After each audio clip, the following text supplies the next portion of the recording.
What's going on, everybody? Hope everybody is good. It's good to see you all. It's good to see everybody in the chat. What's going on, Great Dane? What's going on, John? Alicia Schaefer, hello to you as well. What's up, Aramis? Good to see you in the chat.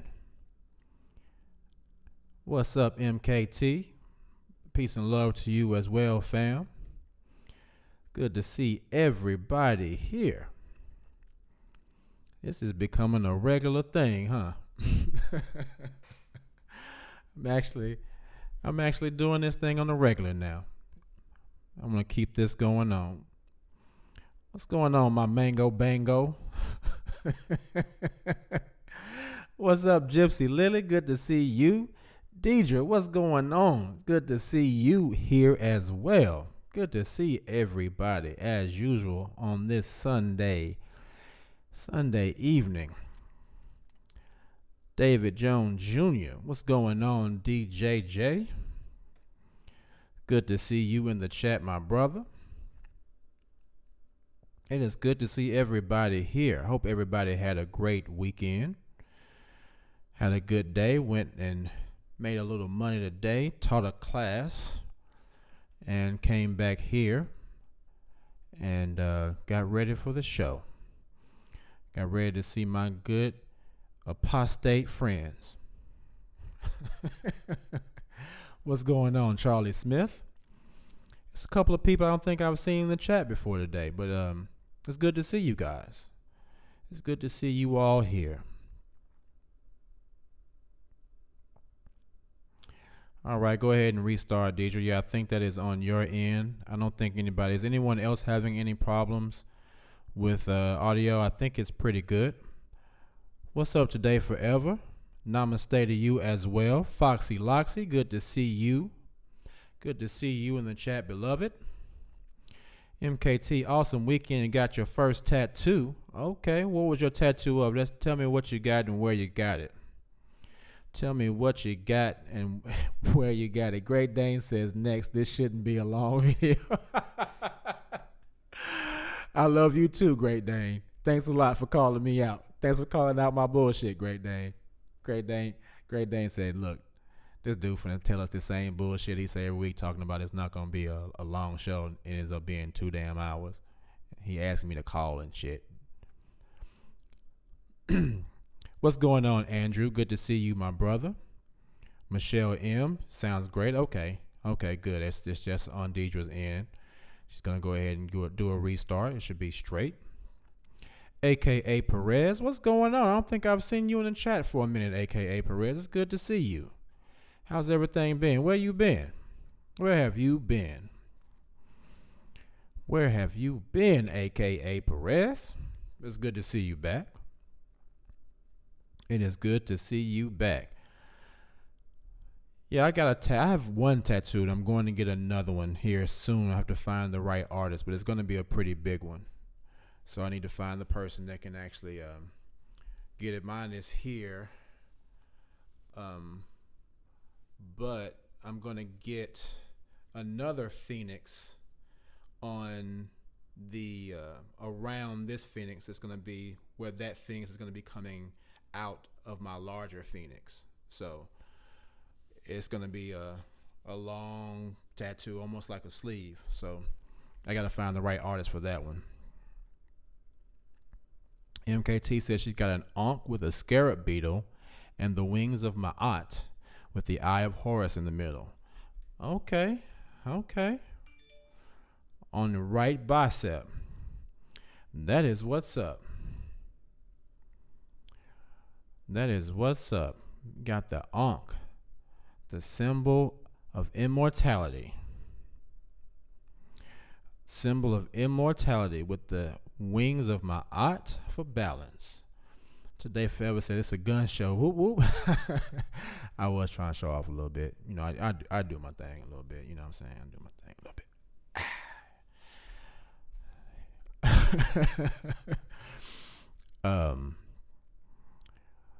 Charlie Smith says I need to call Toni Morris. Man, you know what? At first, I really wasn't even going to talk about that Tony Morris thing, but damn. AKA says, I guess I've just been missing your chats over here in Cali. Yeah, you've been missing them. I've missed you too, AKA Perez. I'm glad you're back. I'm glad you are back. Deidre Stinson is back. Yeah, man. Tony Morris, there's a lot. I thought about that after we watched it on the last show. And there is a lot to that happening. I mean, with not only just the amount of money he spent, but when we think about all the shit that he has said to other people, I mean, just think, I know for a fact, if my black ass was still in the organization and somebody saw me buying $900 worth of liquor,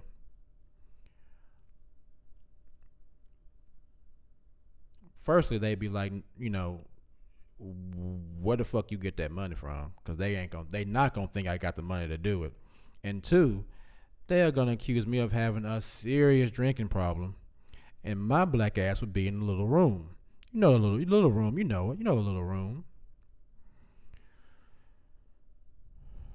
They would have my black ass in the little room, and it is so hypocritical to have this dude that stands up on the podium talking about having blood on your hands and how he was in the war and how it's going to be so fucked up when Armageddon comes because y'all going to be seeing people's brains and guts and eyeballs and assholes laying around.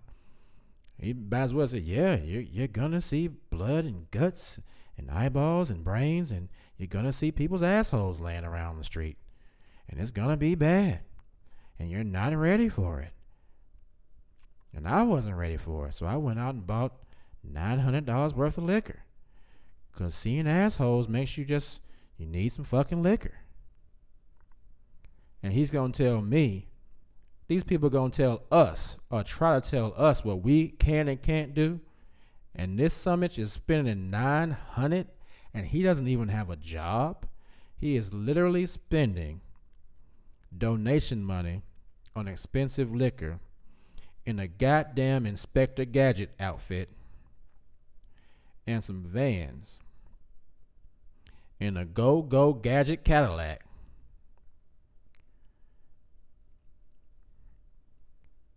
And I'm supposed to listen to him talk about, and this motherfucker got the nerve to talk about somebody's pants too tight. I bet they didn't spend $900 on them goddamn pants. I don't like seeing dudes in tight pants at all, but I would rather a dude spend $20 on some tight pants than a motherfucker that's going to condemn somebody for wearing tight pants and then turn around and spend $900 on some liquor. What an asshole. Anyway, it's good to see everybody here on this XJW Sunday broadcast. John said he bought 8 bottles, and are there 8 in the governing body? That's one for each. He bought like 12 bottles, dude. He bought like 12 bottles. So I guess it's 8 dudes, and they probably brought 4 girls, so each one could double team a girl each. So they probably swinging up there. They all got nickel poisoning anyway, so they might as well go out there. Yeah, and for them, it's probably the GB probably still for gangbang. They probably out there gangbanging boys in tight pants and shit. You know how they are. Anyway, crazy people. Yeah, my man go banger. He drove away from Warwick because he didn't want nobody to see him sneaking in with that Cadillac full of liquor. He had the hose. The hose was already, they already at Warwick. They was probably, already in the office, awaken everybody else's watchtowers. So anyway, the only constant is change. Man,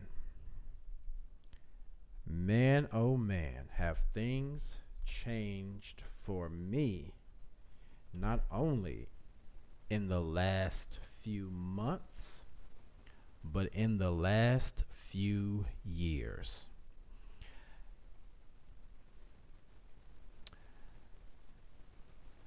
And the same for all of us, I am sure. I am sure all of us have gone through some major level of change in our lives. Whether it be a needed positive change,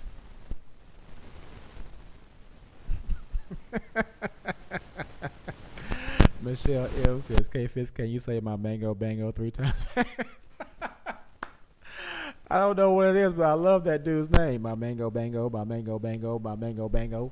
And you gotta shake your head when you say it, my mango bango. Great Dane awakened everyone's watchtowers. They was in there fluffing, but look. Seriously. I've noticed here in the last few, not only the last few months, but especially in the last few months, how necessary change is. It is very easy for us to become stagnant in our lives. The one thing I noticed being in the organization is that the people who I know who are still in the organization think and sound when they speak exactly the way they did a long time ago. There isn't very much change in their way of thinking or in their lives. Gypsy Lily says sound is staticky. Is anyone else having a problem with staticky sound? Does the sound okay, everyone? Does anyone else have a problem with the audio? Let me listen to it real quick and check it out. Let me see something here. Give me one moment, guys.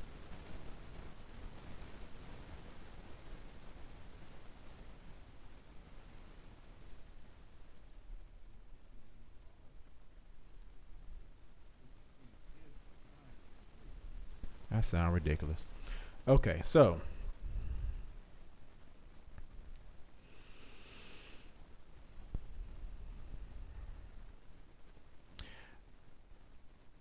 the thing is, though, I've noticed that if you don't change, you die. Outside or inside, at some point there has to be some type of change, and it doesn't necessarily have to be some major change. It has to be a change in thinking, growing. Something has to happen in order for us to become the person that we need to be in order to become the person that we're supposed to become. Now, for me, the change was very difficult. It wasn't easy, and I don't think change ever really is. When I first decided to leave the organization, it was difficult because I was still married to someone that was in the organization, but I knew that it was necessary for me to go where I needed to go with my life. It was necessary for me to make this change, no matter how difficult it was. I knew it was also very necessary for me to change the nature of my relationship with my parents back then.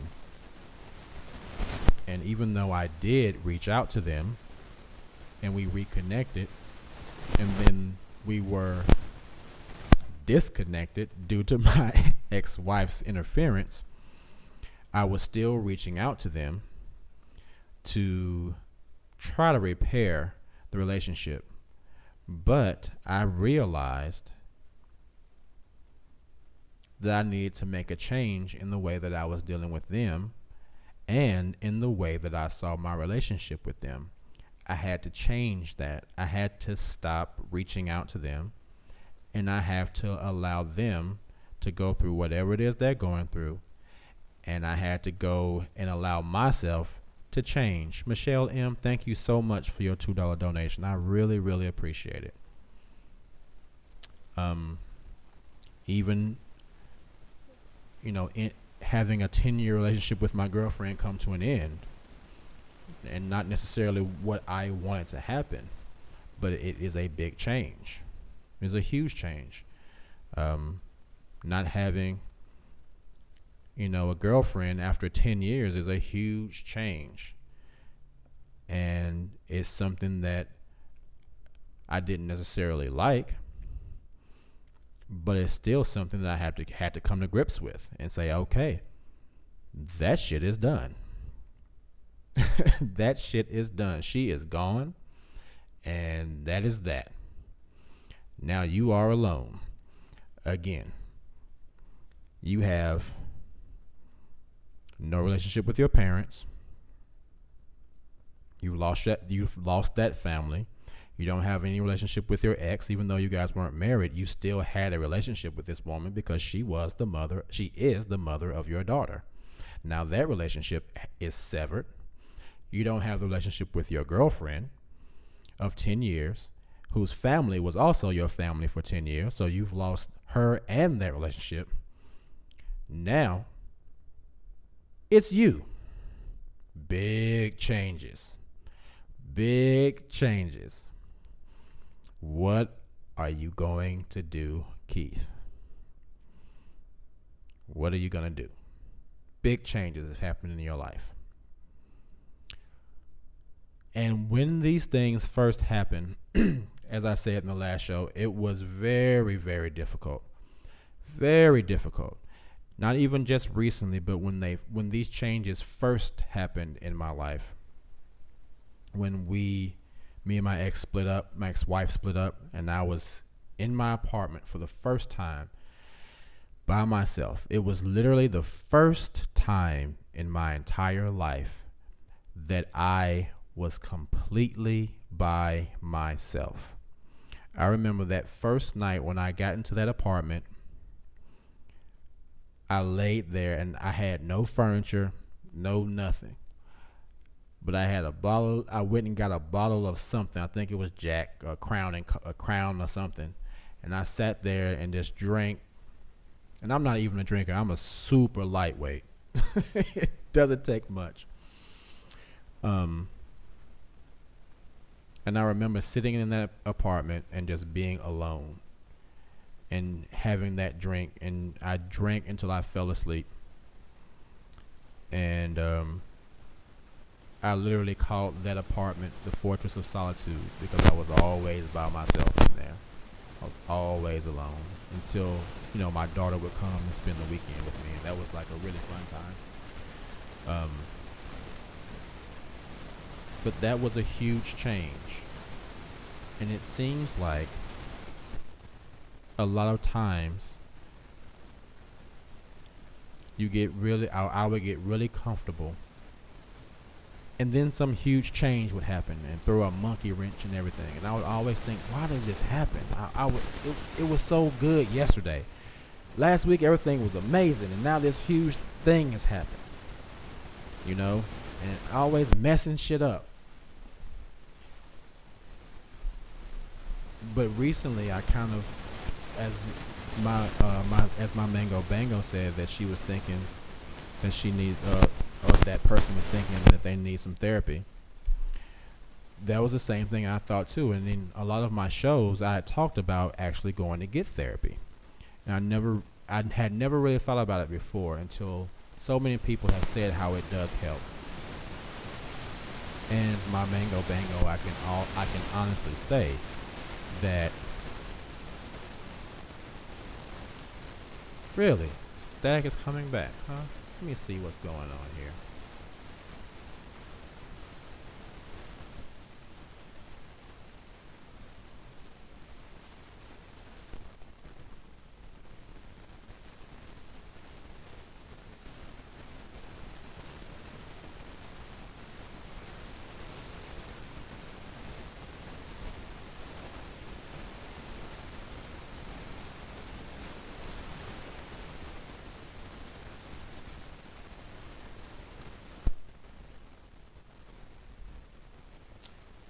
static, huh? Let me see something.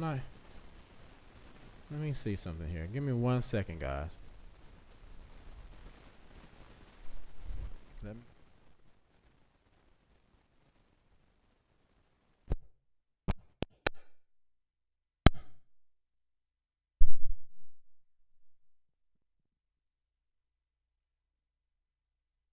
all right. Testing, testing, testing. Michelle M says, K Fitz, I have to get going. When is your next live? I will do one tomorrow night. I will do one tomorrow night. Guys, let me know how the sound sounds.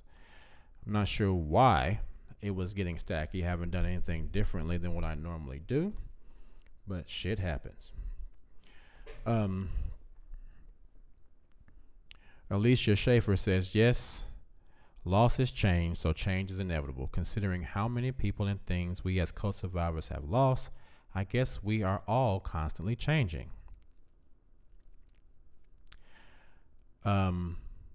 My mango bango, I would say, if you think that you need therapy, it is a good idea to go, because I always thought that therapy was stupid and I wasn't going. That was one of the changes that I made in my life, was to go to therapy. And it helped so much. Even though it caused me to reunite with my parents and then I actually lost them again, the point was that I still was able to learn a lot of things about myself, about life, about how to handle certain situations. You guys are still hearing the static? Really? Shoot, what's going on? What is going on? I haven't done anything differently.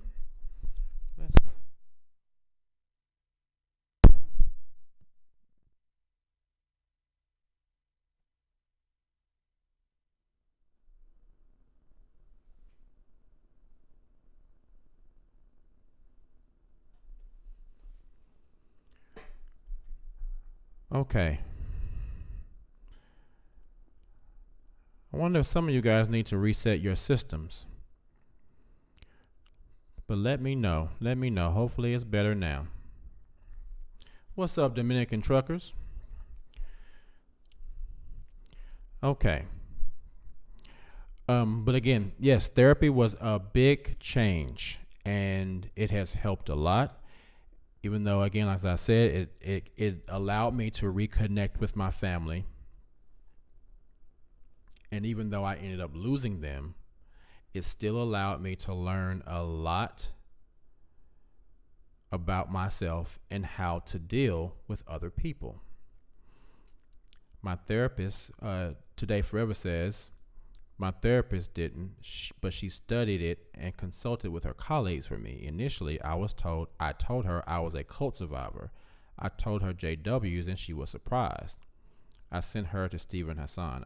There are a lot of therapists that don't know specifically a lot about Jehovah's Witnesses. My therapist heard of Jehovah's Witnesses and knew a little bit about them, but he wasn't well versed on the way Jehovah's Witnesses think and how they are affected by the organization, how people who leave the organization think. But one thing that was difficult for me once I left the organization and was alone for the first time was embracing change. For the first 25, 26 years of my life, I had literally thought the same way and done the same things. And so embracing change, I think, is something that is very difficult for a lot of us as XJWs to do. As much as we all say that we hate the organization and what it has done to us, I still wonder how many of us subconsciously still hold on to the rigidity that being in that organization teaches us. And it doesn't necessarily mean that you have to hold on to the teaching, but I would wager that a lot of us still hold on to a rigid way of thinking and a rigid way of, or are very rigid when it comes to allowing ourselves to be free to do different things. And I must admit, when I first left the organization, and when me and my ex-wife split up and I was alone, now I was depressed for a while, but man, it didn't take long for me to open up. I was buck wild. I remember one of my neighbors was like, dude, you got a different girl coming over your house every day. What are you doing? And I looked at that and I was like, wait a minute, I need to slow down. That's not really the way to handle with this. That's not really the way to handle this situation. But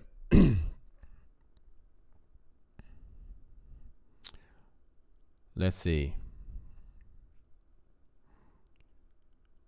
My Mango Bango says that was great that she looked into it. Finding a therapist who really cares seems key.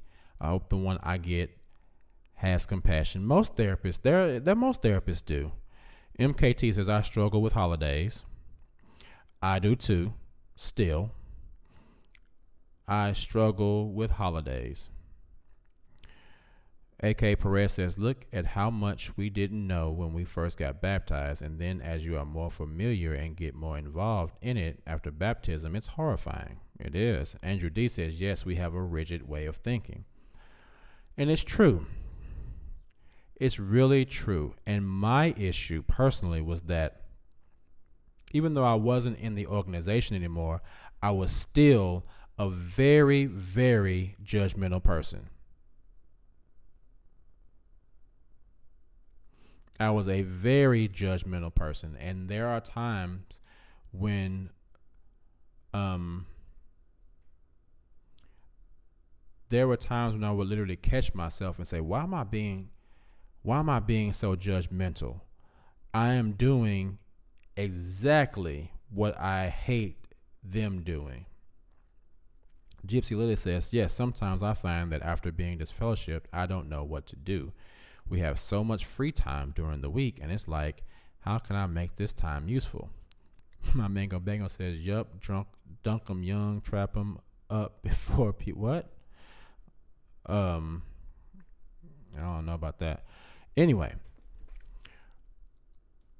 so I would be very judgmental, and I found that a lot of times I would think negatively about the organization, but I still behaved as someone would behave if they were still in the organization. I was very judgmental. I was very unaccepting of other people's opinions, especially about religion. I was very jaded when it came to religion. I wouldn't listen. I would listen to what other people said, but I always thought I had the answers, and I was always ready to debate. And it wasn't the way I am now, where I can see someone's view and ask a question or say something to them in a way that would really continue the conversation instead of cutting the conversation off by my rigidity. But then I was very, very argumentative in the way I approached people because I was still very rigid. And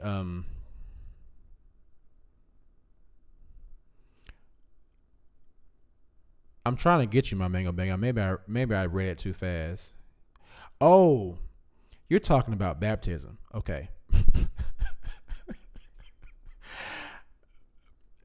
That comment came right after I said something crazy, and I was like, I didn't know. Okay, got you. I got you too. Thank you, Deidre, because when you said I got you, I was like, maybe I just missed something. So I got you too. Got you. MKT says some still have this And XJW, somebody told me my wedding was evil because we had alcohol at my wedding. Well, Toni Morris don't think so.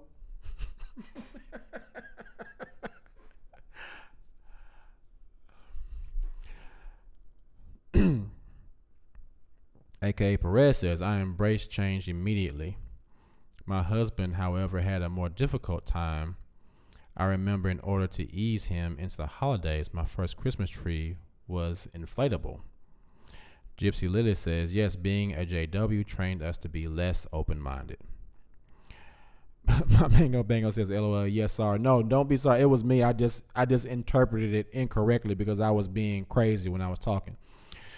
Aramis says, the main reason I have problems with holidays is people not understanding why I don't celebrate. Coworkers not understanding why I don't show up to work holiday parties. Just another day to me. And see, that's the issue for me too. Even with my last girlfriend, you know, her and her family loved the holidays. I really didn't give a fuck about the holidays. None of the holidays matter to me at all. I literally don't even know when most of the holidays are happening. And you know, she would tell me when they were happening, and I would be like, "Oh yeah, that's right." But I really have absolutely no connection to holidays at all, and I don't necessarily want to buy gifts, and I don't necessarily want gifts because I really don't have a connection to it, so I don't really want to buy gifts. But then I know they're gonna get me one, so then I feel obligated to get one, even though I really don't want one or want to give one. So I really just I really would just rather not even do the shit. And on top of that, I have to see your wonderful family all together and being all lovey-dovey and happy, and I know I can't even speak to my family because I'm an ex-Jehovah's Witness and they won't talk to me. So the holidays, especially Christmas, is just a big fucking hassle, and I fucking hate it. I fucking hate it. It's even worse, like walking around and it's Christmas time and everybody's so happy and loving, and I'm all by my fucking self. Because most of the time, even though I had my girlfriend, I didn't really get to see her that much because she had a daughter and not my daughter's grown. So I've always been by myself for the most part. So I would see all these loving couples and loving families, and I'm walking around like, ugh, I can't stand this shit. Ugh.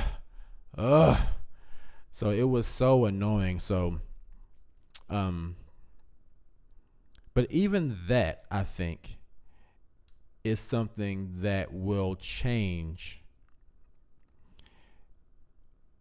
because one of the things I think we concentrate on are all of the outside changes that happen to us. But one of the things that we don't and should focus on more are the wonderful changes that we can create inside ourselves. And that's something that therapy helped me with. That's something that gratitude and meditation helped me with. So when I say the only constant is change, I'm not only talking about the changes that happen outside of us, but more importantly, the changes that happen inside of us. Junk Food Vegan says, would you ever get remarried or have more children in the future? I do not want any more children. I am 43 with a 23-year-old daughter that's married. There is no way I'm going to have any more kids. I just think that would be so completely stupid for me to have kids now that I have raised an amazing daughter. Yeah. Getting remarried, that's a tough one. One thing that made my last relationship good was because neither of us wanted to get married again. So we were together for so long, for 10 years, and it was because neither of us wanted to get married again. It's something that has crossed my mind a time or two, but she would have to be one amazing woman. um, because I wouldn't, at this point, I wouldn't accept anything less because I wouldn't give her anything less. So, since I know how great of a person I am and how much I would give and how much I generally give to a person I'm in a relationship with, if I didn't know for sure or if that person wasn't returning what I know I can give, then I wouldn't even consider being with them at all, much less marrying them.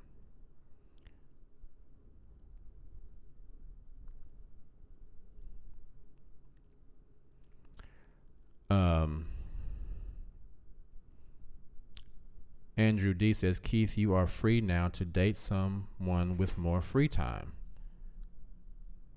Yeah, that's true. That is true.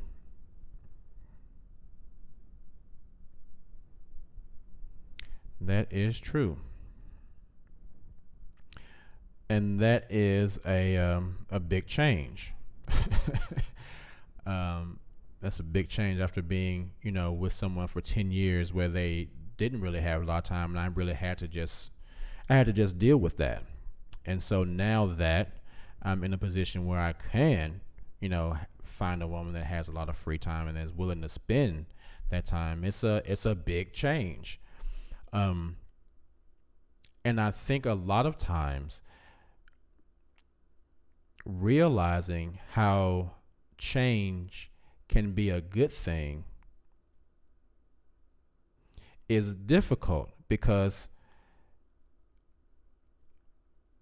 sometimes the consistency of something that may not even be a good thing feels good. And the change that could very well make your life 100 times better is so uncomfortable that you don't want it, even if it is the best thing for you.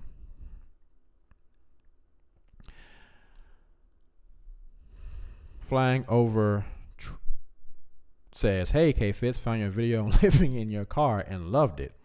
I think about it a lot as I live in my car and have been for several months now.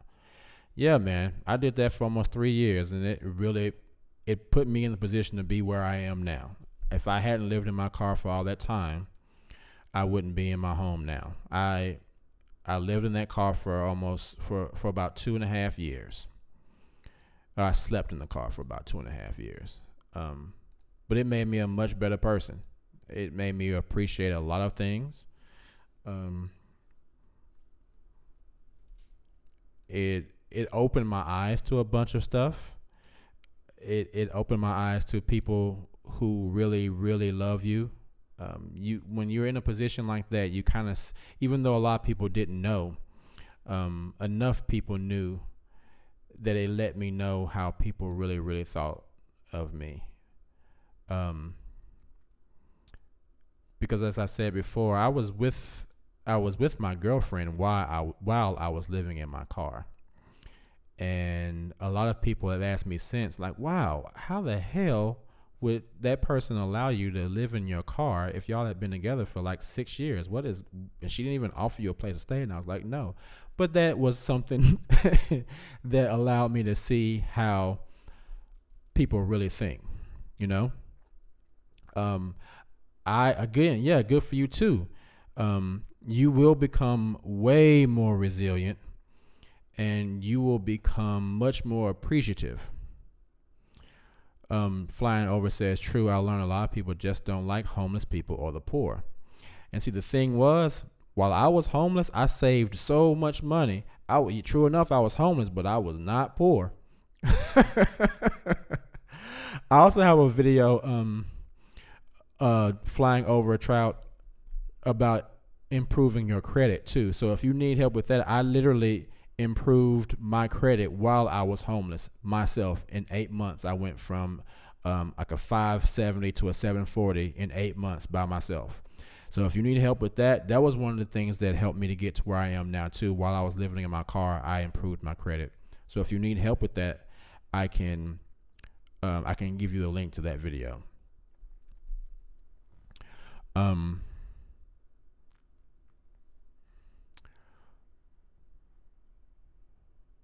Yeah. Today Forever says, I have full-on commitment phobia. Been engaged 3 times, never made it down the aisle. Marriage isn't for everyone, and some of us try to fit into social norms. We should embrace who we are.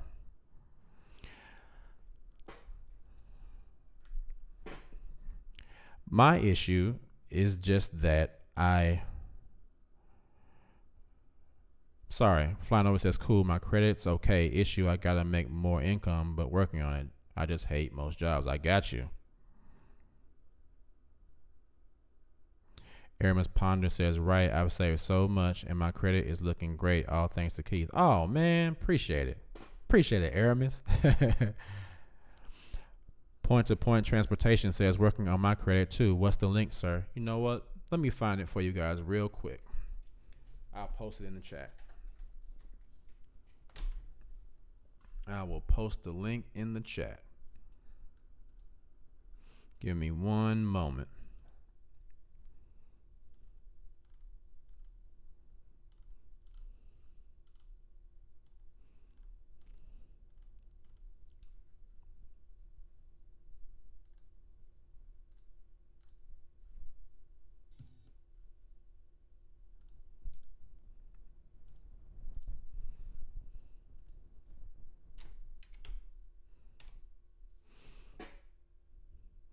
There's the link to the credit video. All right. So yeah, even that, living in the car. Andrew D says, what happened? What do you mean what happened? Andrew, what are you talking about, my brother? What do you mean what happened? So MKT said I had a problem with apologizing. Can you elaborate on that, MKT? What problem did you have with apologizing? I've had a lot of problems like that. I've never had a problem apologizing. I've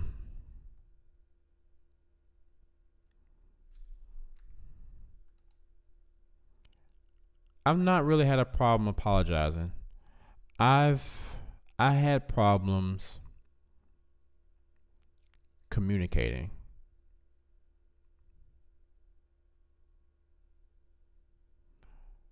Aramis says, do exactly as he says in the video. I am proof that it works. Score went from 500 to 659 in only 5 months so far. Damn, good job, Aramis.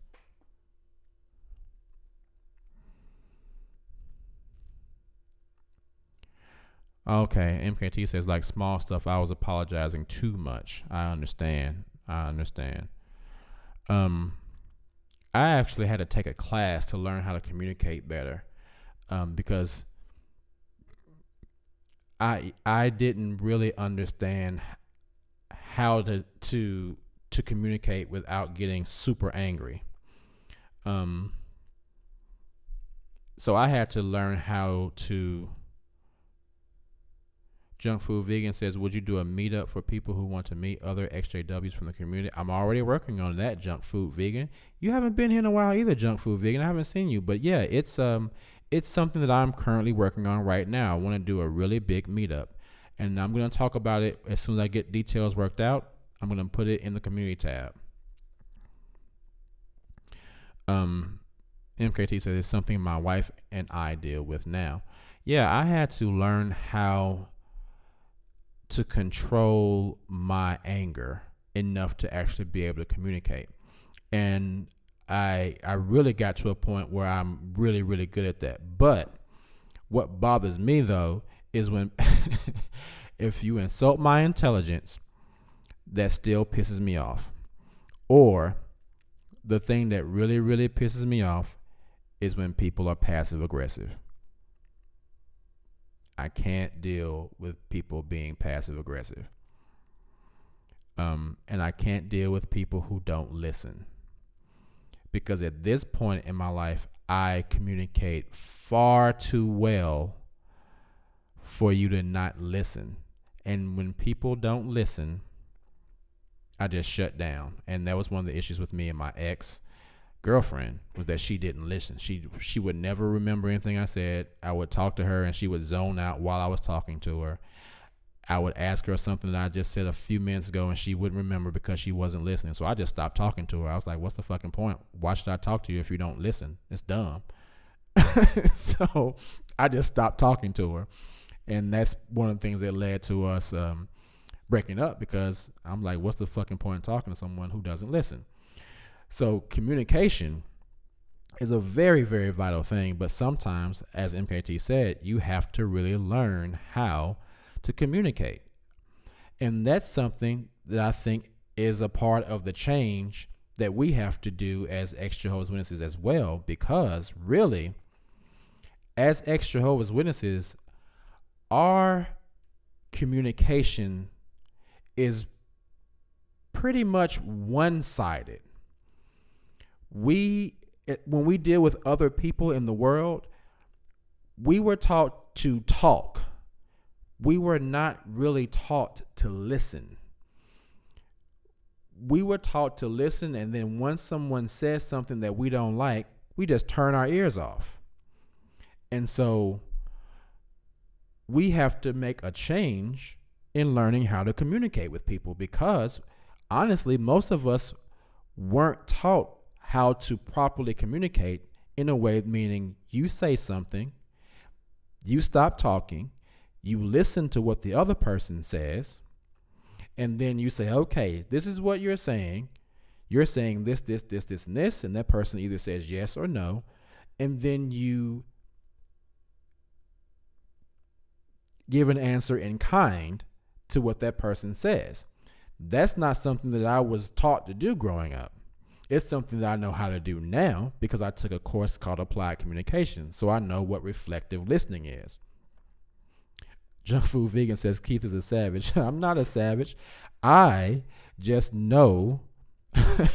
She would always say, well, you always remember what I say, and I would say yes, because what you say is important to me, so I always listen. And since I wasn't getting that in return, I just said, fuck it, I'm just not going to talk anymore until you learn how to fucking listen. And so since she never learned how to listen, here we are. MKT said, I had a chance to walk onto a college basketball team, so I mean, I have to deal with the feelings of regret. Wow. Today Forever says, communication is skewed in JW land. It is. Transportation LLC says communication is key. MKT says none of us were, and we weren't. But that's one of the things that we have to learn to change. We have to constantly learn how to change that. And it's not easy. It's not easy to change something that has been ingrained in you for so many years. I know me, for it was 25. I think Great Dane said she was in for like 40 or 50 years. So she had a lot of programming to work on. But it's very difficult to change things like that. But again, the only constant is change. Today Forever says a lot of people who don't listen have a me mentality. That is true. That is very true. Aramis says sometimes we communicate with people and provide knowledge and wisdom, and it's never really received. My ears are always open because I'm eager to learn and avoid mistakes that people have made. That is very, very true. That is very, very true. Sometimes people get upset because you have more information to give than they think you should be able to have, because they're upset that you're so fucking smart, and they're not. And I'm saying that in general. A lot of times, agreeing with what Aramis said, when you give people knowledge and wisdom, sometimes they're like, how the hell do you know all this shit? I don't want it. How you know? And they're too proud to listen. So that's another reason why sometimes I just don't talk. If you don't want to listen, then I don't need to talk. MKT says we were not supposed to be in 2019, people. No, we weren't supposed to be past 1975. I wasn't supposed to even be born. My mom used to say my dad was all about meism. Ha ha ha. There are a lot of people who are about meism. But there are a lot of things that I think as extra Jehovah's Witnesses we have to learn to change. One of them, for sure, is the way we view ourselves. A lot of us coming out of that organization still, whether we want to admit it or not, may still have a negative view of ourselves. Point to Point says a percentage of people don't like change, especially if it doesn't benefit that individual. I agree with that, but I would say, Point to Point, that a large percentage of people don't like change even if it will benefit them. A lot of people don't like, well, you look around. Look around. You see the people that are super unhealthy, and you can say if you change, you'll be able to breathe better, live longer, and enjoy a better life, a better quality of life. They don't want to change. There's so many examples of people who have the ability to change for the better and still don't want to. If you stop smoking, your lungs will clear up, you'll get more air, you won't be cold, you'll have better blood circulation, and you may reduce your risk of cancer. And they still smoke. Why? Even though it's going to benefit them, they don't want the change. MKT says, I tell them through primary sources, consensus, and comparative analysis. That's how I substantiate truth. That's how anyone should substantiate truth. But most people don't even want, a lot of people just don't like truth. But again, our views of ourselves have to change, guys. I know personally, I had a lot of issues with how I thought about myself. After leaving the organization, I was super happy, but after losing so many people in my life, in the back of my mind, even though I was super happy, in the back of my mind, there were still those times when I thought, oh, maybe I did something wrong. Maybe all the negative things that are happening are because of me leaving the organization, and my parents aren't here, they're not talking to me, and now me and my ex split up, and now my daughter doesn't have a family that's together anymore, and now I'm all by myself, and maybe it's because of what I did. Maybe it's me leaving the organization, and I don't believe it. I totally don't believe it, but maybe it's still my fault for leaving the organization in the first. Dude, that shit stayed with me for a long time. And I'm not going to act like it's completely gone away. There are times when those thoughts still fly through my head.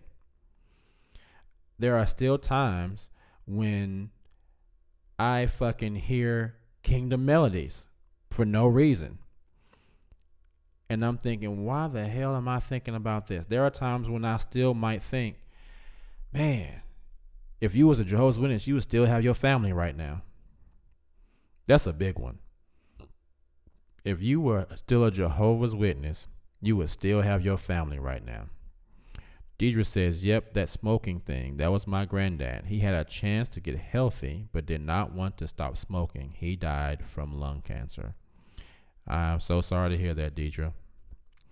My grandmother died from lung cancer as well. So yeah, I can sympathize, yeah. But sometimes we have to make a change, even when it's hard, even when you don't want to. I didn't want to stop talking to my parents. I didn't want to tell, my father, hey, I can't allow you to treat me like this. And the change from that situation was having them to not having them. I didn't want to let go of my relationship with my girlfriend of 10 years. But that was a change that happened, and there was nothing I could do about that. I had to let that shit go. I had to let it go. And that's a big change, But a bigger change has being in the way that I think about myself. And that is the change that I really want this conversation to focus on. The real change that we need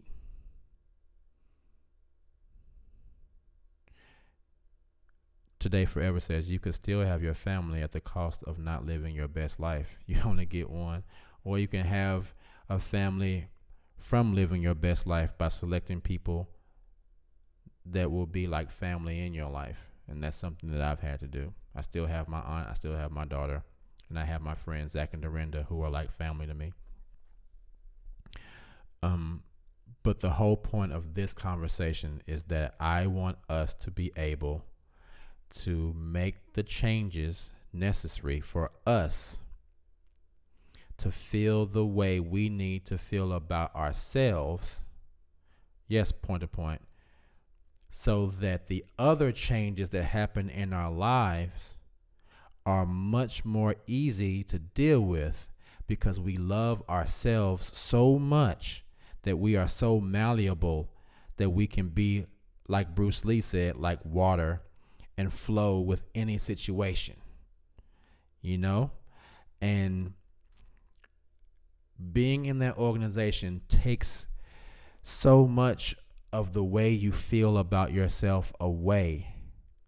And it takes a long time to get to the point where you feel like yourself again. And it's something that people who haven't been in the organization just don't understand. They don't understand what it's like to live the first part of your life or several decades of your life not even being able to read something because someone told you not to, you know. And it's literally just like it's literally like, for me anyway, I equate it to slavery. When slaves were released and they were like, I don't know where to go, I don't know what to do, I don't know what to do, I don't know what to do.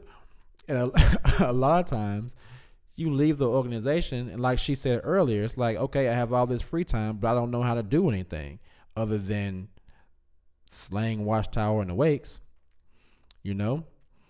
Great Dane says we had no sense of self. No, we were part of the board. We were part of the collective. All the things that made you an individual were slowly pushed out of you, and you were told not to expound on those things because you had to think the same way. So one of the big changes that I've made to help me to deal with things so much better now is Aramis says, take strength to go through life while having those thoughts and looking at the change you'll need to make, but moving on is necessary to get to where we need to be. Much respect to you, Keith. Much respect to you as well, Aramis. Deidre says, yes, you are right, Keith. It's like slavery. It really is. It really is. But I can't stress this enough. One thing that has helped me so much is gratitude and meditation. And I will go so far as to say prayer as well. And you guys know how I feel about religion. Hold on. We'll bookmark that. I've done and still do so much for others and lose myself. I'm the one picking everyone else up, nothing in return. Man, point to point, I felt the same way, bro. The same way. I was literally coming home driving the other day, and I was in my car, and I was saying, I get so tired of always being the person that tells everybody else, you can do it, you can do it, you can do it. I'm here for you. I'm here for you. You're fucking amazing. If somebody else is doing it, they're no better than you, so you can do it. Let me tell you how great you are. Oh my God, I love what you're doing. You're so great. I love watching you do what you do. You're amazing. You're amazing. You're amazing. You can do it. I'm here for you. I'm here for you. I love you. I love you. I love you. And that shit doesn't come back. And it's like, fuck, man. Who waters the clouds? Because I feel like I'm raining on everybody and nobody's giving me any water back. But you know what? Point to point, sometimes, dude, some of us are given the job from the universe to be the ones who water other people, and we just may not get any watering back. We just may not. It may be that we are the people who are meant to water others, and we have to learn to water our own spiritual gardens.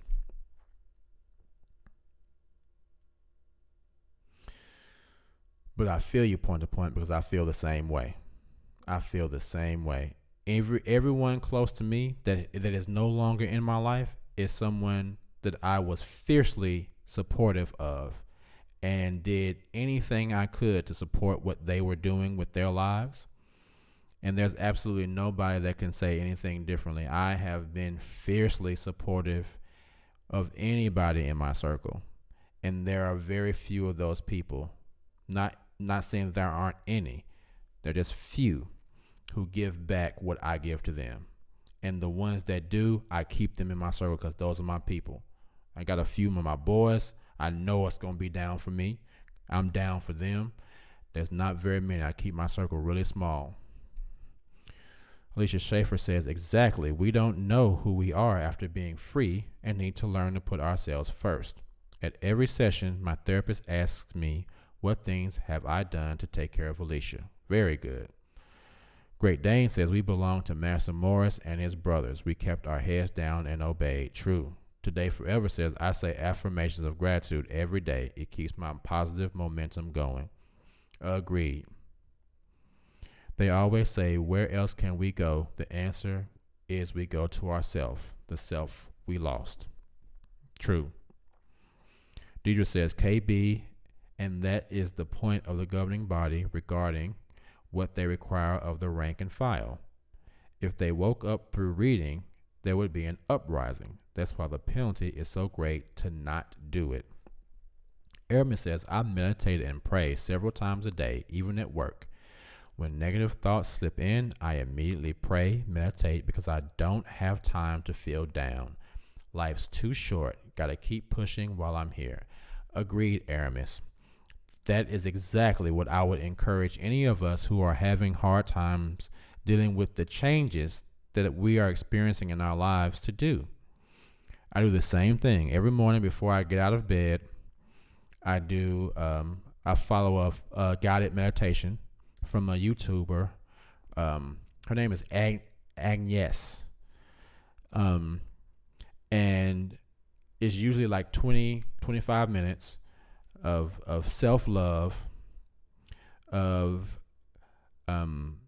healing affirmations, and sending unconditional love to people who you care about. And even those people who are no longer in my lives, my parents, my ex-wife, my ex-girlfriend, I still, every morning, send those people unconditional love because I still love them. No matter what happens, no matter what they're doing, no matter what they're doing to me, which is a lot, or how they've hurt me, which is a lot, I still send them unconditional love, because if I don't, I'm going to be sending them super hatred. So, and then when I go and shower, I just talk about all the things I'm grateful for at that time. And then again, like she said, throughout the day, I'll do positive affirmations. Sometimes I have to look at myself in the mirror and say something nice to myself, because after so many people try to make you think that you're a horrible person, those thoughts start slipping in your head. You're like, well, fuck, I guess I am a horrible person.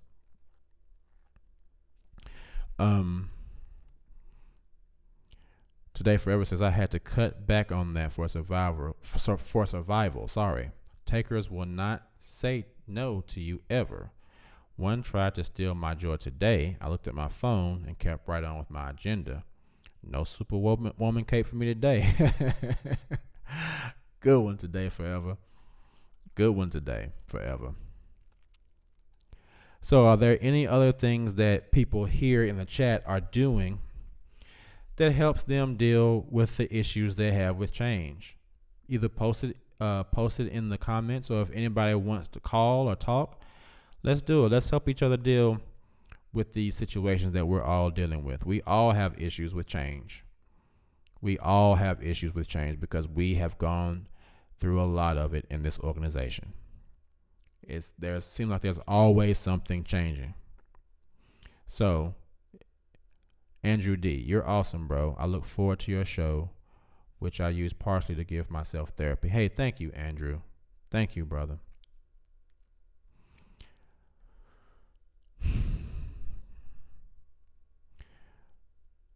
So come on, let's share, people. What else?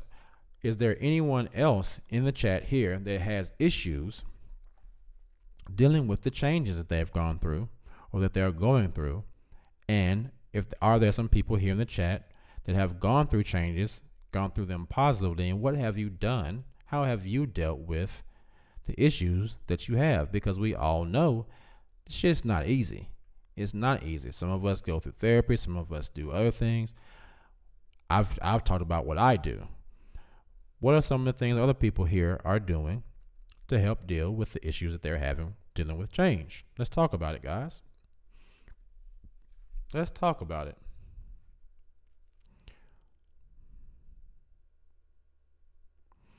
KB says, but it's just clicking to me how real the slave analogy is. Wow. I've thought about that a lot. I think I did a video about it as well. I may have. If I haven't, I'm going to. But it's really real. It's really it's really applicable to our situation here, because you have to think about all the stuff that we were doing for that organization. Slavery was something that worked because it was fear induced.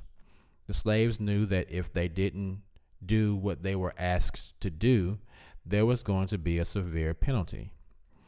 And that is the same thing that happens in the organization. Now, the slaves were told that they had to do this, and they did this thing, whether it was picking cotton, whether it was digging ditches, breaking rocks, building buildings, whatever the fuck that they had to do, they had to do it. And them doing that thing was financially beneficial to the people who owned them. The same way in the organization, we are there, and we are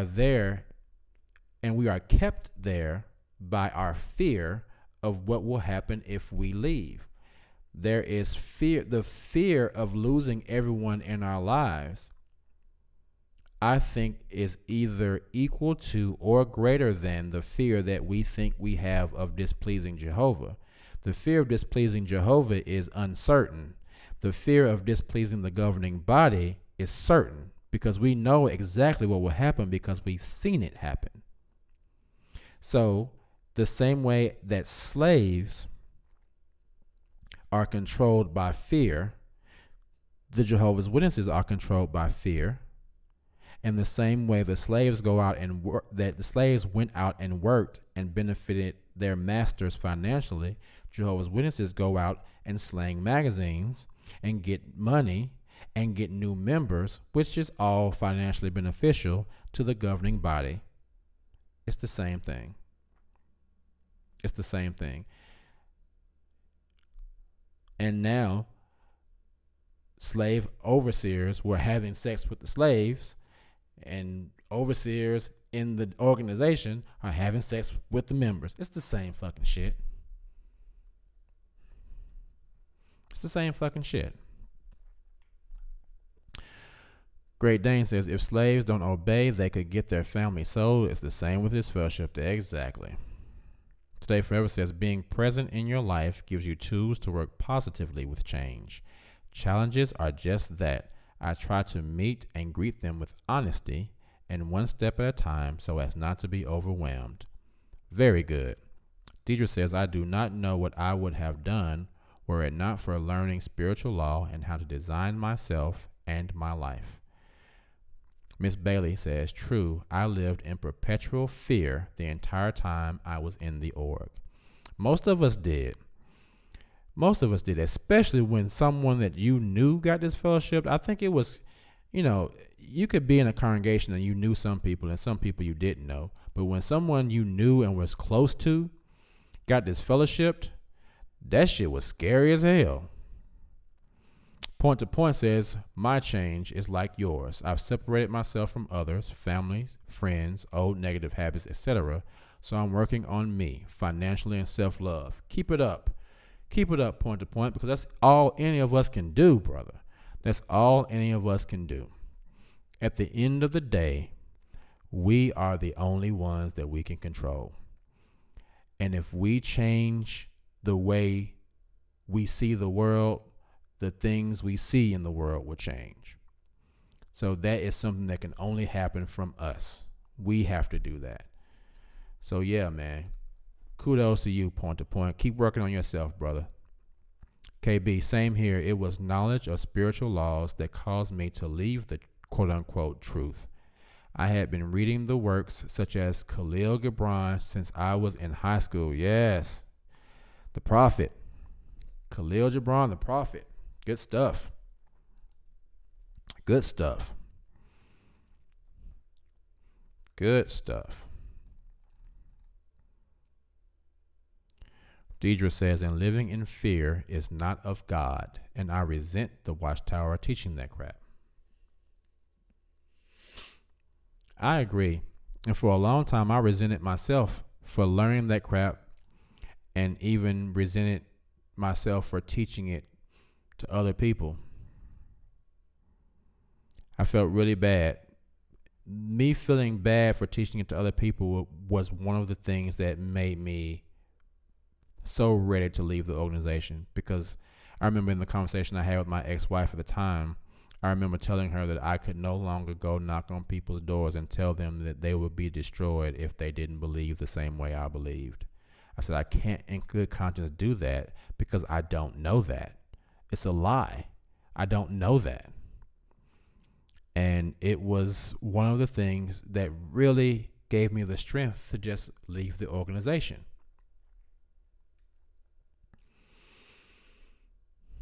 Miss Bailey says, my mom still goes to the Kingdom Hall, and she said the new Watchtowers say they will eventually stop celebrating the memorial. No more fear-mongering and doomsday predictions. Wow. MKT says, every XJW needs to read The Richest Man of Babylon. Like, how many of you all have reestablished your library? Today Forever says, Khalil Gibran was given to me by my brother when I was 8. I have gifted to many of over the years. Yes. Deidre says, I've never heard of Khalil Gibran, but yeah, The Prophet is a really good book. Miss Bailey says, too many unanswered questions. Date setting and whitewashing of history. Yes. The Drinking Gourd. I think this is my first time seeing you here. What's going on, The Drinking Gourd? They depend heavily on children. Yes. That is true. I have a video about that too. That I made Pennywise the Clown. They were talking about how they were letting those kids kill themselves. But the point, guys, we can't allow ourselves to go down that path, man. We have to be strong enough to change ourselves, man. We have to be strong enough to change ourselves, because some of us aren't going to have anybody else that can help us do it. It's going to have to be done by ourselves. Like Point to Point. Point to Point says he's doing that shit himself, and that's right, because sometimes you don't have anybody else, you know? KB says, I still get sad, though, even with not being in the organization for over 25 years, but I still get so sad with the knowledge that someone would plan for me to suppress all the gifts that God gave me.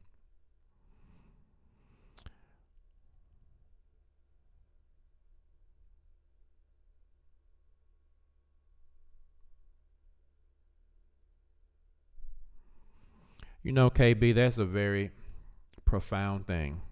And I'm reading it again because I want to make sure I want to make sure I just say it again, because it's a very profound statement. I still get sad, though, even with not being in the organization for over 25 years. But I still get so sad with the knowledge that someone would plan for me to suppress all the gifts that God gave me. That is a very profound statement.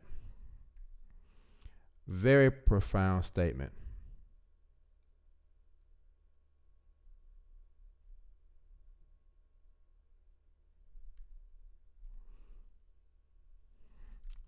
Very profound statement.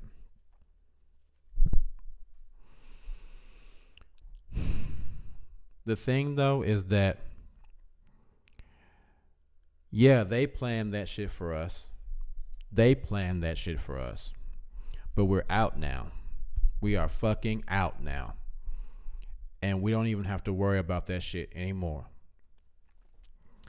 We know that God wouldn't suppress or wouldn't ask us to suppress the very gifts he gave us. We know that. So now we're free. We're free. We are free. And I know that from time to time, we all think about the cave that we were living in. But we're in the light now. And we don't need to look back at the cave all the time to appreciate being in the light. We know what it's like to be in the darkness. So now we're out. And when we have those moments, when we have thoughts like that, those are the times when I say my affirmations, or when I do the 4-for-4 breathing thing. You breathe in for 4, hold for 4, breathe out for 4. There are times when this shit gets me down too. My aunt and I were just talking yesterday. She just texted a very good point too. But like I told my aunt, there are times now I just have to let shit go. I just have to let shit go. Right? MKT says, next time you're on live, I promise to call in.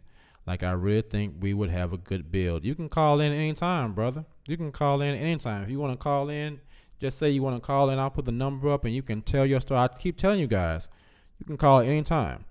Point to Point says, gotta go, y'all. Time to start trucking. I'm subscribed and we'll keep in touch. Cornell is my name. Peace. What's up, Point to Point? Maybe sometimes we can talk about, have a hangout and you can come in and talk about trucking, man. That's something I know a lot of people probably want to have some information on. I think it's a good topic to talk about too. I'm interested in it. So if you have time, man, sometimes maybe I can call you. You can tell people how you doing the trucking thing. Yeah. Appreciate you coming through, Cornell. Have a good day. Be safe out there driving, brother.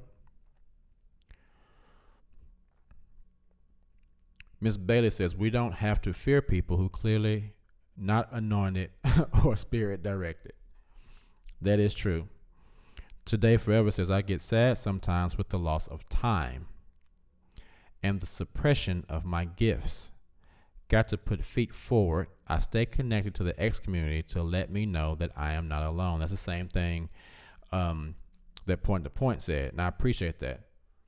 Point to Point also said, I'm glad I came across your channel. I keep telling myself I'm not the only one. And we're not. We're not. We are not.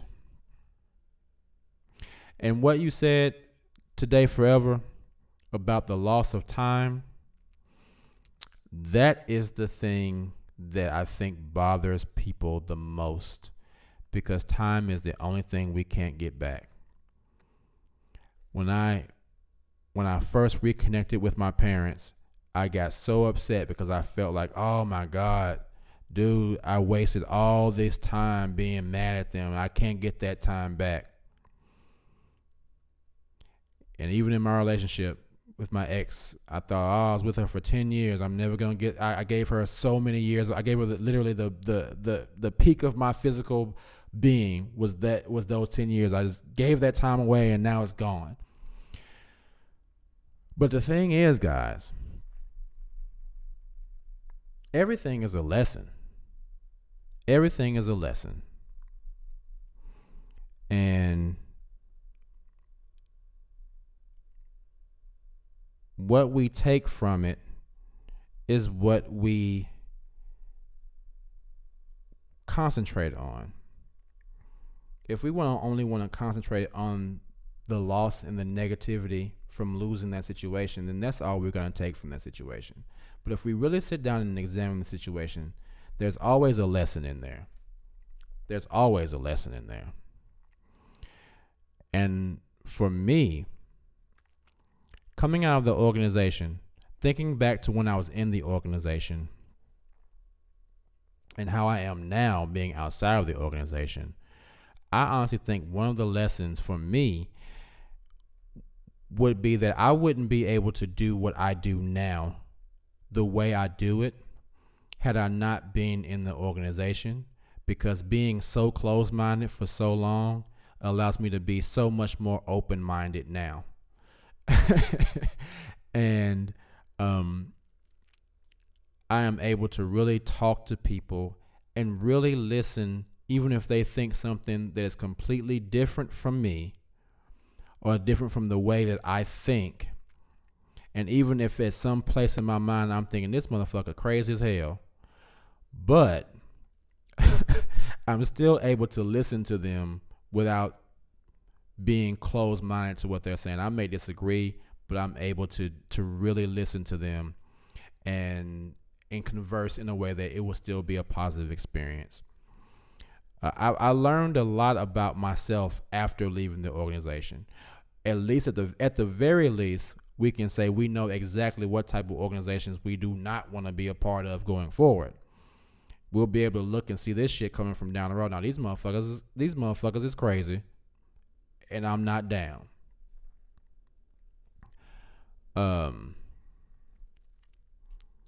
Watchtower has a lot of Egyptomania. They really do. They really do. There are a lot of Egyptology and a lot of Egyptian symbolism in the Watchtowers.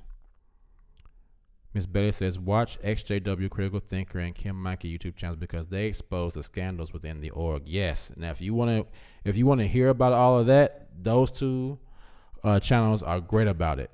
I just don't care. I don't care about what's going on in the organization anymore. I want to be as far removed from that organization as possible, and I want to be as mentally healthy as possible. Now, when I first started doing this channel, I would always stay in those channels because they're dope, and those are some really great people. But I found myself going down a rabbit hole, and so I had to say, you know what?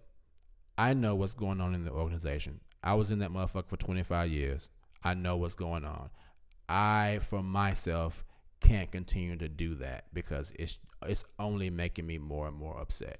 It's not me seeing the bullshit that I already know is bullshit isn't helping me get away from the bullshit. It's to me, it's like I'm stepping in shit and I'm looking at the shit on my shoe, and I just keep looking at the shit on my shoe, and I just step in it some more, and I look at the shit on my shoe, and I step in it some more, and I look at the shit on my shoe.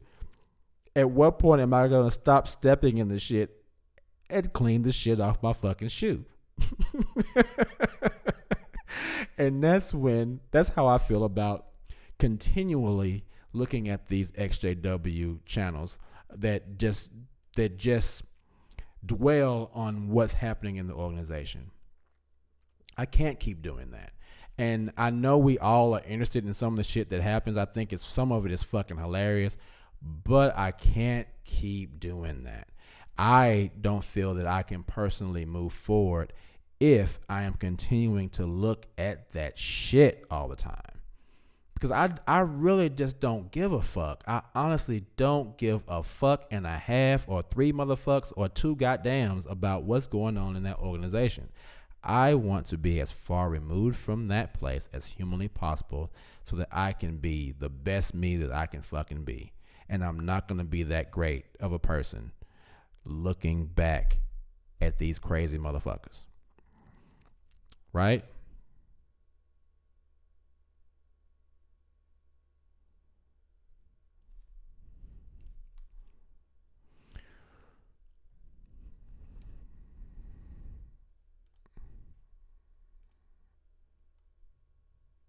I didn't mean to delete that message today forever. I clicked the wrong button, but today forever says said wanting more of this shit. Hell to the no. I'm right there with you. Andrew D says we have to step out of the shit. Great Dane says great analogy. Thank you, Great Dane. Daniel Brown says the question and answer format in their publication is probably of Masonic origin, but I don't think the leaders today have any parts in Masonry.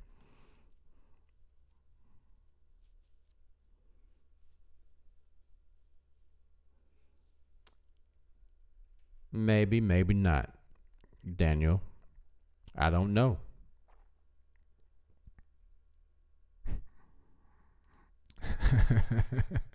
Renee says, LOL, that shit on shoe.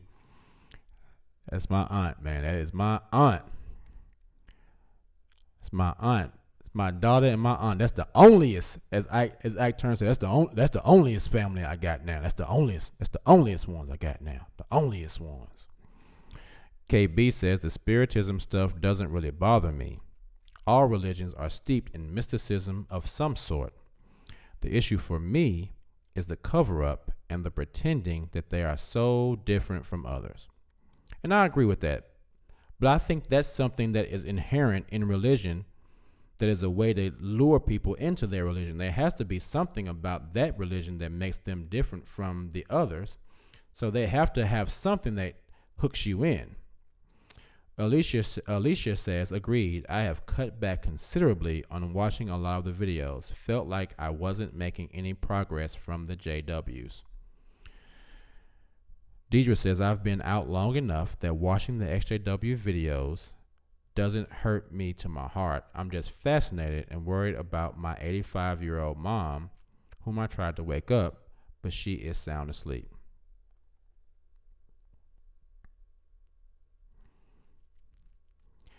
All of this is part of the changes that I feel like have to be made in order for us to get better. Because we have to look at it from a standpoint, yeah, I know we don't like to admit it. Sometimes we may not, but being in that organization really makes or made us mentally sick. And we have to be able to realize that there's a sickness there and try to make a change to make it better. And the only way that can happen is if we actually start to enact change in ourselves. Yeah? Crate Dane says you can't wake up the dead, and JWs are dead inside. Well, you woke up. You're not dead anymore. Neither are you, Deidre. We may have been, but you never know. We woke up. Maybe there's hope. But I'll tell you what's not going to happen. I for damn sure am not going to die inside trying to help somebody else who's dead inside wake up. Not gonna happen. Today Forever says people won't move, aka wake up, unless they are ready. There is a sickness there. That's right. Great Dane says I sleepwalked for too many years. So Miss Bella says we are told to deaden our bodies. Deaden our members. Well, my member is not dead. I need some. My Mango Bango says just Google it or search here on YouTube. Deidre Stinson says right, Keith. Look, man, at the end of the day, we have to do what we have to do to embrace the changes that we need to make in order to be the best versions of ourselves that we need to be, in order to end up being the persons that we want to be. And we have to embrace the changes. We can't sit around thinking, I don't want to do this. How many times have you known or heard a voice in the back of your mind say, do this, do this, do this, do this? And you've said, I'm not going to do this. but you know you should. But you don't do it. But you don't do it because it's a change. It's a hard change. And you're thinking, oh, I know I should do this, but I don't want to. 9 times out of 10, even in my life, when I finally did that thing that was a difficult thing for me to do, that I knew was something that needed to be done, but I was resistant to doing it, I always ended up in a better position. So we have to embrace the change. We have to embrace it, and we have to do it. The only constant is change, and if you're not changing, as in growing, then you're staying still, you're staying stagnant, and you're dying. And I think that is the end of my spiel. Let's look at some of these comments and see what everybody's talking about in here. Alicia says, and what's not going to happen here is living my life on hold, waiting for JW family to wake up. Damn straight, Alicia. Damn straight, Alicia. Damn straight. AKA Perez says, actually, I found a lot of the channels entertaining. Some of them motherfuckers are funny as shit. There's one I saw, I can't remember his name. He's a black dude, but he was talking about the Toni Morris thing, and that dude was funny as shit.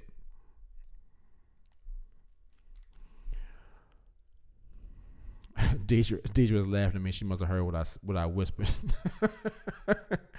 Today forever. I wanted my family to wake up so bad. Now I just want them to leave me the hell alone. Love them, but love me more. Hey, exactly, Great Dane. Jay the comedian. He's funny.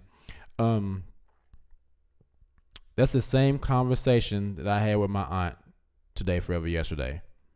Because I love my family, but I'm not finna be fucking with them motherfuckers flip-flopping on me like that. Because I just can't deal with that. I can't deal with that. My aunt is so funny. I ain't even going to say that one on the air.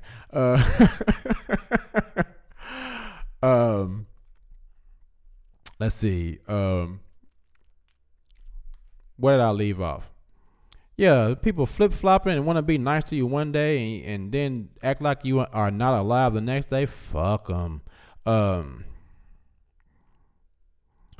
Miss Bailey says, sorry about my conspiracy theories. I saw enough proof of corruption to walk away. Miss Bailey, you don't ever have to be sorry about conspiracy theories. Me and my aunt are all about conspiracy theories. Name was conspiracy theory. I guarantee you, me and my aunt know everything about it. My Mango Bango says, JWs are definitely Freemason. Visit Smurf Girls channel. Apostates Anonymous. A Goodnight member wore Masonic ring. I think maybe saying governing body member wore a Masonic ring on the broadcast. Oh, okay. Deidre says, the quiet voice saying, do this is God. It is the intuition, the way he speaks to us. That's right. Or it's psychosis. Hopefully it's not psychosis. My Mango Bango says, JW leadership, I should say, the rank and file have no clue. Deidre says, he won't shout to us. He's quietly urging us. Maybe so. I agree. John Seth says, the governing body will expose themselves. It's just a matter of time. Yeah, especially after they drink all that goddamn scotch. They're going to be exposing themselves all night. Miss Bailey says, my Mango Smurf girl is where I got part of my info. Keep digging. What's up, exclusive princess? Deidre says, I'll say it. No. Alicia Safer says, yeah, that's emotional hostage holding, the flip-flopping. Yes, that's right, Alicia. That's exactly what that is. Miss Bailey says, we need a show on conspiracies. Oh, you do not want that. Do y'all really want a show on conspiracies? Now, hold on. When we say we need a show on conspiracies, are we talking about conspiracies that only involve the organization, or can this show on conspiracies go outside of just the organization as well? Because, boy, I'm telling you, if we say we having a show on conspiracies, me and my aunt gonna be so deep in this show, it's gonna be crazy. Now, if y'all want to do a show on conspiracies, we can do a show on conspiracies. We can do that shit all day. What y'all thinking? What you thinking, Miss Bailey? What type of conspiracies you want to discuss? Put it on out there.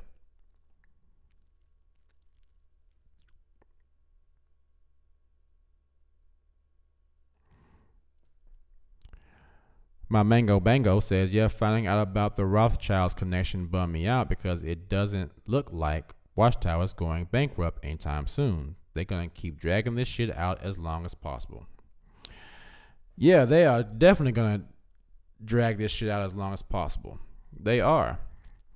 But the good thing is that more and more people are waking up because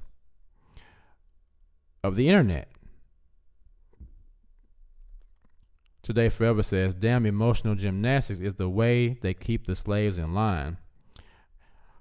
My aunt said, yes, we all about the conspiracies. You tell us about the conspiracies, Miss Bailey. What type of conspiracies you want to talk about? We can get it popping. We can get the conspiracy show popping. We can do that shit on tomorrow.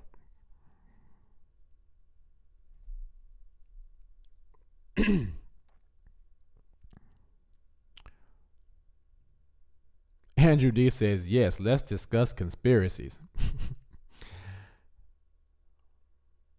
Oh, Aunt Renee, you see what Miss Bailey's response was, Aunt Renee? It could cover worldwide theories, population control, weather manipulation, politics, Illuminati, etc. Done.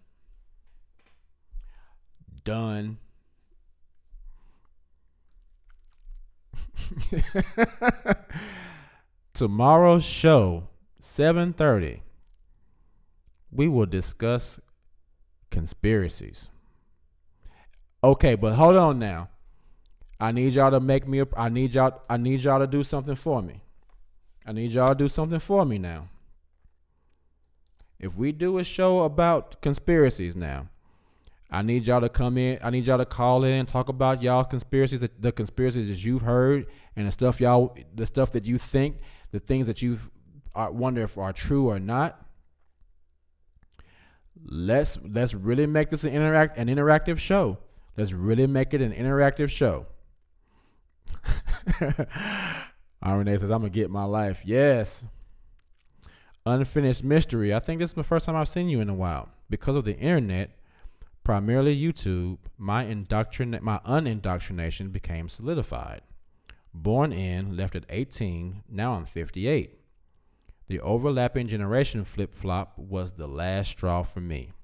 That shit makes no sense, and how anybody could justify it and say that it honestly makes sense, they fucking lying. Exclusive Princess says, hey, what's up, Exclusive Princess? Andrew D says, a secret plan by a group to do something unlawful or unharmful. All right, so tomorrow's show, we're going to talk about conspiracies. We're going to talk about different conspiracies. I'll start it. I'll have some things to discuss. I'll make a whole list. We'll start with some that involve the organization, and then we'll start and move out from there. We'll start at that point, and then I'll try to make sure that we have a way to start there and weave our way into other conversations and other conspiracies. Because we can have some fun talks. So we don't always have to talk about serious organizational shit, but you know how I am.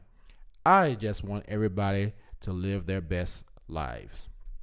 I want us all to be able to move past being in the organization, almost to the point where Aunt Renee said, hey, Deidre, Today Forever. Bye, y'all. Have a good week. Today Forever, thank you so much for coming into the show. I really appreciate seeing you. Hopefully, if I don't see you tomorrow, we'll see you sometime during the week. I hope you have a good night. Thank you so much for joining us tonight. But you know how I am. I just want us all to be able to move past where we were to where we all want to be with our lives. Yeah?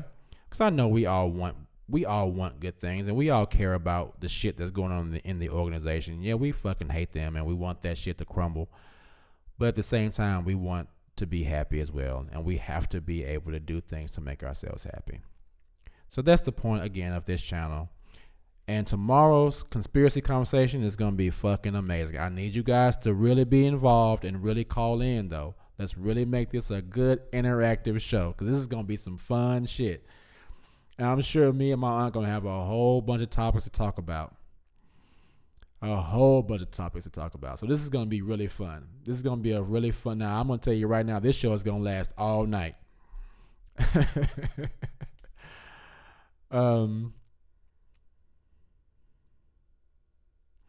AKA Perez says, it was good to catch up with you too, man. It was good to see you in here, AKA Perez. Come through tomorrow. Guys, please come through tomorrow. I'm really going to advertise this show because I think this is going to be a really, really fun show just to talk about conspiracies, see what people believe, what people think is true, what is not true. This is going to be a fun time. So as usual, guys, thank you so much for joining the show tonight. I hope we all can embrace not only the negative changes that have happened to us in our lives, but that we all can embrace the wonderful changes that are to come, because we all deserve the happy, wonderful changes that are headed our way, as long as we believe and as long as we project happiness and happy changes into the present and the future. That's what we will get back.